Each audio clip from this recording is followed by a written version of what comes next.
ఎవరికైనా ఆడపిల్ల ఉంది, మనకైనా ఆడపిల్ల ఉంది. చిన్న వయసు మీరు తెలిసి చేస్తున్నారో తెలియక చేస్తున్నారో మానుకోండి నాయన అని వాళ్ళైనా మేము అడిగినాం. అది కావాలంటే మా ఇరువురైనా అడగండి. వాళ్ళు ఏమన్నారు ఆడిపోయి పటాకులు పెట్టింటే? వాళ్ళు కొట్టుకుంటూ వచ్చినారు, మాకు చెప్పలేదు. మీ పిల్లోడు ఇట్లా పటాకులు పెట్టినారని చెప్పినారు కానీ మీ పిల్లోడు మా పిల్లని ప్రేమిస్తున్నారని చెప్పలే.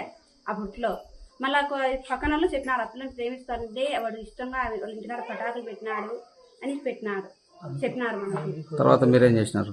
మా పిల్లోని మేము కొట్టుకున్నాం, అట్లా నైనా పెట్టొద్దురు, అట్లా ఇదానా పోయి వాళ్ళ ఇళ్ళకాడ పటాకులు పెట్టొద్దు మనము అని మేము అడిచి మా పిల్లోని మేము కొట్టినాం. వాళ్ళు కొట్టినది మా పిల్లోడు మాకు వచ్చి చెప్పలే. కొట్టినారు మా పిల్లోని దావన పట్టుకొని ఏంటి పటాకులు పెట్టినారు అని.